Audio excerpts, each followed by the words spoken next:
La eclesiología patrística es sin duda una de las doctrinas teológicas de más actualidad.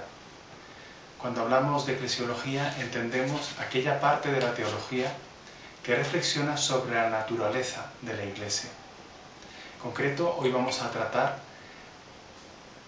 en referencia a la eclesiología patrística, qué es la Iglesia y cómo se inserta en la sociedad civil romana.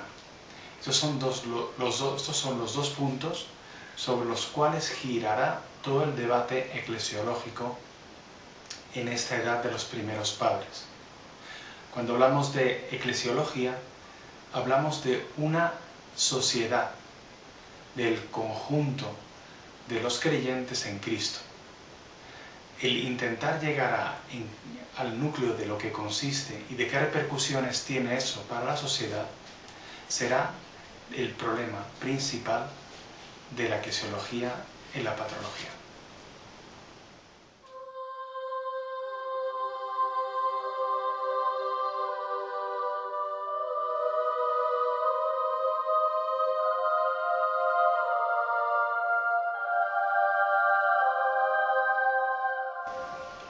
Vamos a empezar con el primer punto. ¿Por qué es un problema, por qué es una cuestión de debate teológico la naturaleza de la Iglesia? ¿Qué es la Iglesia? El problema es que la Iglesia tiene una parte material y otra dimensión espiritual. A nivel material se constituye como una sociedad dentro de la sociedad.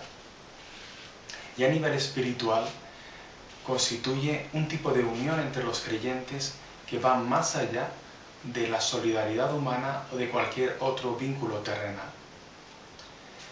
El problema es, ¿qué componentes tiene esa sociedad? Esa sociedad que es en parte espiritual y en parte material, ¿qué componentes tiene? ¿Quién la dirige? ¿Quién debe dirigirla? ¿Cuál es la autoridad de la Iglesia?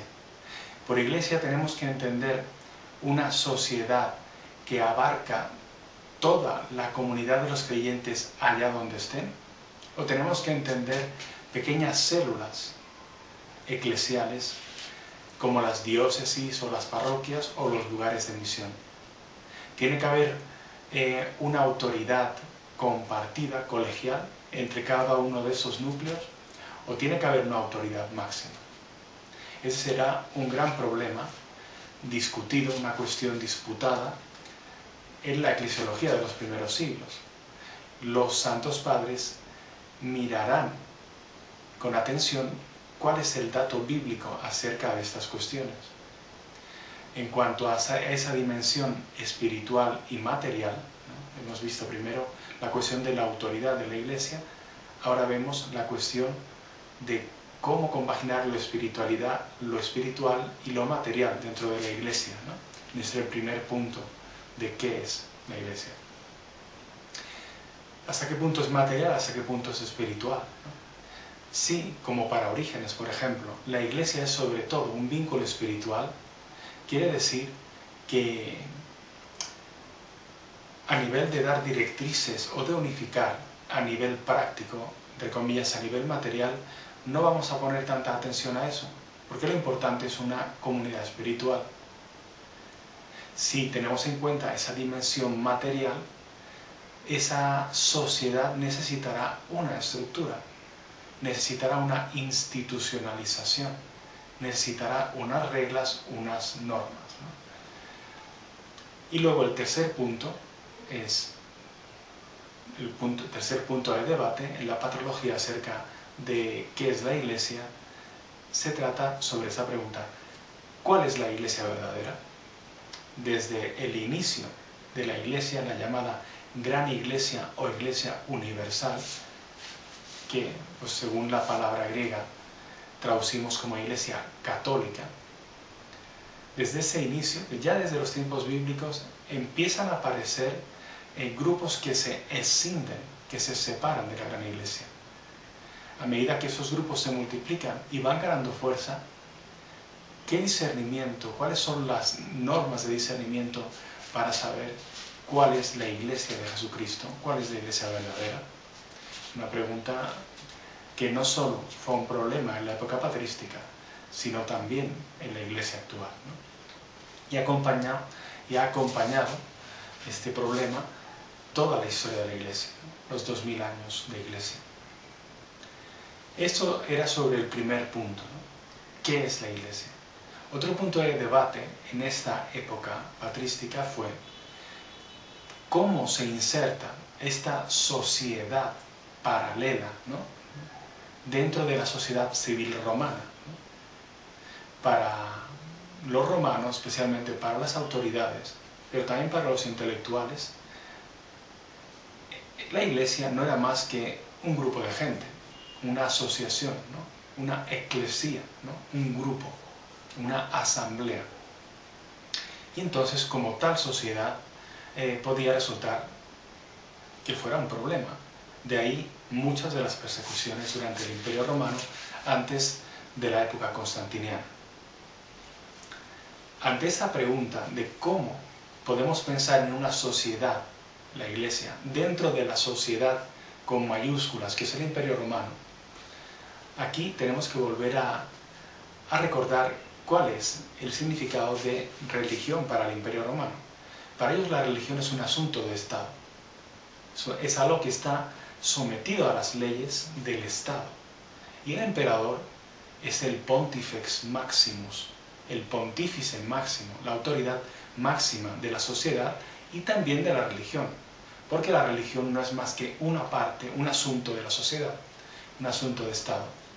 Por tanto, siendo esta la concepción de religión en el imperio, era evidente que tarde o temprano llegarían a entrar en conflicto la visión de religión que tenía el Imperio Romano con la visión del cristianismo, en el que la Iglesia necesita una justa autonomía dentro de la sociedad. También aquí el papel del emperador. En la religión oficial, ya desde Julio César, antes de que Roma fuera un imperio, cuando aún era república, desde Julio César allá todos los emperadores posteriores, la autoridad máxima del imperio era también la mayor autoridad religiosa. Entonces eso será un problema, ¿no?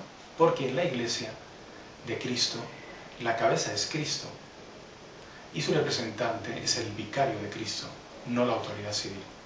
Eso será otro punto de problemas, ¿no? En concreto será un punto de problemas cuando se pase de las persecuciones a el proceso que llevaría a que la religión cristiana llegara a ser la religión del imperio.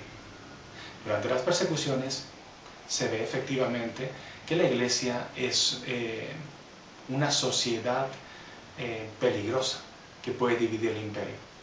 Pero ya una vez que la religión cristiana se va afirmando dentro del imperio, el problema no será menor, porque habrá una lucha constante para evitar la injerencia, para evitar que el imperio, el emperador, las autoridades tengan poder dentro de la Iglesia, se metan dentro de la estructura y las decisiones de la Iglesia. Mientras que en la etapa de las persecuciones, la Iglesia intentará defender que ser cristiano no es estar fuera de la sociedad. En el tiempo de la afirmación de los cristianos dentro del imperio, tras las persecuciones, la Iglesia tendrá que afirmar lo contrario. Tendrá que afirmar la justa autonomía de los cristianos. Efectivamente, todo eso que estamos diciendo tiene una gran actualidad, ¿no? Tanto ahora, cuando mucha gente piensa que la Iglesia pues es solamente algo espiritual y rechazan la estructura material de la Iglesia, como en el aspecto de cuál es el papel de la Iglesia dentro de la sociedad. La Iglesia tiene que hablar en problemas políticos, tiene que definirse en cuestiones sociales. Como vemos, los problemas de los primeros cristianos no estaban tan lejos de nosotros.